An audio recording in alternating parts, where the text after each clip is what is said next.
आज जो हमने टॉपिक डिस्कस करना है वो है एनिमल टिश्यू। और एनिमल टिश्यू के अंदर जिस टिश्यू को हमने डिस्कस करना है वो है एपिथेलियल टिश्यू। इससे पहले ये हम डिस्कस कर चुके थे कि मल्टी सेलुलर ऑर्गेनिजम्स के अंदर, हायर मल्टी सेलुलर ऑर्गेनिजम्स के अंदर सेल्स अरेंज होके क्या बनाते हैं, टिश्यूज़। और टिश्यू की सिंपल वर्ड्स में हम डेफिनेशन करें तो group of cell, group of similar cell, group of similar cells that perform specific function, specific function, जो कि कोई स्पेसिफिक फंक्शन परफॉर्म कर रहे होते हैं, सिमिलर सेल्स का एक ग्रुप, उसे हम कहते हैं टिश्यूज़। तो एनिमल्स के अंदर बहुत सारे टिश्यूज़ प्रेजेंट होते हैं। हम उन टिश्यूज़ को देखते हैं और उनकी आगे फर्दर टाइप्स देखेंगे। इसमें एपिथेलियल टिश्यू आ जाते हैं। एपिथेलियल टिश्यू जैसा कि नाम से ज़ाहिर है, ये जो टिश्यूज़ होते हैं ये मोस्टली हमारे ऑर्गन्स की आउटर लेयर और इनर लेयर बना रहे होते हैं। जैसे ये किडनी है, मोस्टली जो इनकी आउटर लेयर होती है और इनकी इनर लेयर होती है वो कौन बना रहे होते हैं, ये एपिथेलियल टिश्यूज़ या एपिथेलियल लेयर बना रही होती है। इसके बाद कनेक्टिव टिश्यू, इसको भी आगे हमने डिस्कस करना है, कनेक्टिव टिश्यूज़। इसके बाद मस्कुलर टिश्यूज़, नर्वस टिश्यूज़। तो ये सारे टिश्यूज़ हमने आगे डिस्कस करने हैं। तो आज हमने एपिथेलियल टिश्यू को डिस्कस करना है। तो सबसे पहले अगर हम एपिथेलियल टिश्यू की डेफिनेशन करें तो एपिथेलियल टिश्यू कौन से टिश्यूज़ होते हैं? Epithelial tissues covers the outside of the body. हमारी बॉडी की जो आउटर लेयर है हमारी बॉडी को कवर कर रही होती है, स्किन कवर कर रही होती है। और स्किन में कौन से टिश्यूज़ होते हैं? यही एपिथेलियल टिश्यूज़ होते हैं। Epithelial tissue covers the outside of the body and lines of organs and cavities. Cavities की जो इनर लाइनिंग होती है, ऑर्गन्स की जो इनर लाइनिंग होती है, वहाँ पे जो टिश्यूज़ होते हैं वो मोस्टली कौन से होते हैं? Epithelial tissues. जैसा कि मैंने पीछे किडनी की एग्जांपल के अंदर बताया है। The cell in this tissue are very closely packed together. यानी एपिथेलियल टिश्यू को अगर हम देखें तो यहाँ पे जो सेल्स होते हैं वो बहुत क्लोजली क्या होते हैं? पैक्ड होते हैं। इस एपिथेलियल टिश्यू की बहुत सारे टाइप्स हैं depending upon size, depending upon shape of cell and number of cell के नंबर भी और सेल की शेप की बेस पे हम इन टिश्यूज़ को फर्दर आगे डिफरेंट टाइप्स में डिवाइड करते हैं। तो उनमें कौन कौन सी टाइप्स है उसमें हमने स्क्वेमस एपिथेलियम देखना है, क्यूबॉइडल एपिथेलियम देखना है, कॉलमनार एपिथेलियम देखना है, सिलिएटेड कॉलमनार एपिथेलियम देखना है और स्ट्रेटिफाइड स्क्वेमस एपिथेलियम देखना है। तो सबसे पहले हम देखते हैं स्क्वेमस एपिथेलियम। स्क्वेमस एपिथेलियम, इसके अंदर जो सेल्स होते हैं वो होते हैं फ्लैट सेल्स। इस तरह के सेल्स प्रेजेंट होते हैं, फ्लैट सेल्स। यानी ये एक ऐसा टिश्यू है जिसके अंदर एक ऐसी एपिथेलियम की लेयर है जिसके अंदर फ्लैट सेल्स प्रेजेंट होते हैं। Consist of single layer of flat sales.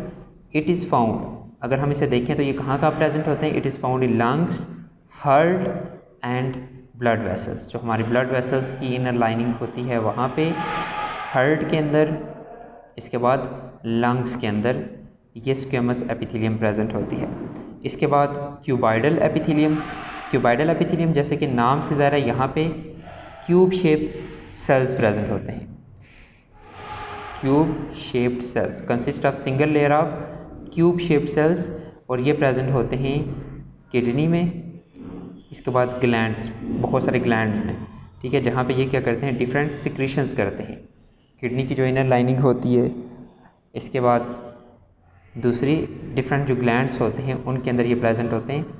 इनका काम मोस्टली क्या होता है? सेक्रेशन का। सेक्रेशन, हमारी बॉडी के अंदर बहुत सारी सेक्रेशंस होती हैं, जैसे कि आपने सुना होगा पैंक्रियाटिक जूस सेक्रेट होता है। और उन सेक्रेशंस का काम क्या होता है? वो बॉडी के अंदर डिफरेंट फंक्शंस परफॉर्म करती है। जैसे पैंक्रियाटिक जूस का काम क्या होता है? डाइजेशन में वो हेल्प करता है। इसके बाद नेक्स्ट यहाँ पे ये आपको नज़र आ रहा है squamous epithelium, simple squamous epithelium. यहाँ पे कौन से सेल्स हैं? ये फ्लैट सेल्स हैं। इसके बाद जो क्यूबाइडल एपिथेलियम है, ये सिंपल क्यूबाइडल एपिथेलियम, यहाँ पे क्यूब शेप सेल्स हैं। सिंपल का मतलब यहाँ पे एक ही लेयर है, सिंपल स्क्वेमस एपिथेलियम मतलब यहाँ पे इन स्क्वायर शेप सेल्स की एक ही लेयर है। तो ये कहाँ पे प्रेजेंट थे? हमारे हार्ट के अंदर, ठीक है, लंग्स के अंदर और ब्लड वेसल्स के अंदर। और ये सिंपल क्यूबाइडल जो है ये प्रेजेंट थे डिफरेंट ग्लैंड्स के अंदर और किडनी ट्यूब्स के अंदर। इसके बाद नेक्स्ट हम डिस्कस करते हैं कॉलमनार एपिथेलियम को। कॉलमनार एपिथेलियम, इसके अंदर column shape cell, elongated cells, इस तरह के सेल्स प्रेजेंट होते हैं, कॉलम शेप सेल्स। ये कैसे एपिथेलियम है जिसके अंदर column shape cell? It has elongated cells, it is found in alimentary canal, gall bladder etc where it makes secretions. जहाँ पे ये डिफरेंट सिक्रीशंस करते हैं। एलिमेंट्री कैनाल जो हमारा डाइजेस्टिव ट्रैक होता है, जो हमारा डाइजेस्टिव सिस्टम होता है, उसके अंदर जो stomach, small intestine, large intestine, उनके अंदर ये कॉलमनार एपिथेलियम होती है। इसके अलावा गॉल ब्लैडर के अंदर भी ये कॉलमनार एपिथेलियम होती है। इसके बाद सिलिएटेड कॉलमनार एपिथेलियम, यहाँ पे भी जो एपिथेलियम है वो क्या होती है? होती कॉलमनारी है और सिंपल, लेकिन उसके ऊपर कुछ छोटे छोटे हेयर लाइक स्ट्रक्चर्स प्रेजेंट होते हैं जिन्हें हम सीलिया कहते हैं। इस वजह से हमसे कहते हैं ciliated columnar epithelium. Ciliated columnar epithelium has elongated cells with cilia, यानी यहाँ पे भी इलोंगेटेड सेल्स होते हैं लेकिन उनके ऊपर सीलिया प्रेजेंट होते हैं। और ये प्रेजेंट होते हैं, अगर इस टाइप के एपिथेलियम को देखें तो ये प्रेजेंट होती है हमारे ट्रेकिया के अंदर, ब्रोनकाई के अंदर, जहाँ पे इनका काम होता है एयर जो हवा होती है उसे फिल्टर करना। The end propels the mucus. Basically in trachea और ब्रोनकाई के अंदर म्यूकस वगैरह प्रेजेंट होता है। म्यूकस एक लिक्विड लाइक सिक्रीशन होती है और उस म्यूकस का काम ये होता है कि वो एयर में से डस्ट पार्टिकल्स वगैरह को ट्रैप करते हैं, फिर उस डस्ट पार्टिकल्स को ये ट्रेकिया और ब्रोनकाई जो हमारा रिस्पिरेटरी सिस्टम होता है उससे बाहर प्रोपेल कर देते हैं। इसके बाद नेक्स्ट है स्ट्रेटिफाइड स्क्वेमस एपिथेलियम। यहाँ पे भी स्क्वेमस सेल्स होते हैं, यानी फ्लैट सेल्स होते हैं, लेकिन वो फ्लैट सेल्स क्या होते हैं? स्टोरेज की फॉर्म में प्रेजेंट होते हैं। स्टोरी की फॉर्म में मतलब बहुत सारे फ्लैट सेल्स की लेयर प्रेजेंट होती हैं। This type of tissues has many layers of flat sales. It is present in the lining of oesophagus. ये एसोफेगस के अंदर होते हैं, माउथ के अंदर होते हैं, and also over the skin. और हमारी जो स्किन की जो एपिडर्मस होती है, हमारी स्किन की जो लेयर होती है, वहाँ पे भी ये प्रेजेंट होते हैं। Stratified squamous epithelium, it protects the inner parts. Inner part जिस तरह से जो हमारी स्किन होती है ये इनर पार्ट्स को प्रोटेक्ट करती है। तो ये होगी एपिथेलियल टिश्यूज़ जिसकी हमने डिफरेंट टाइप्स देखी। इसके बाद हम कनेक्टिव टिश्यू को डिटेल से डिस्कस करेंगे।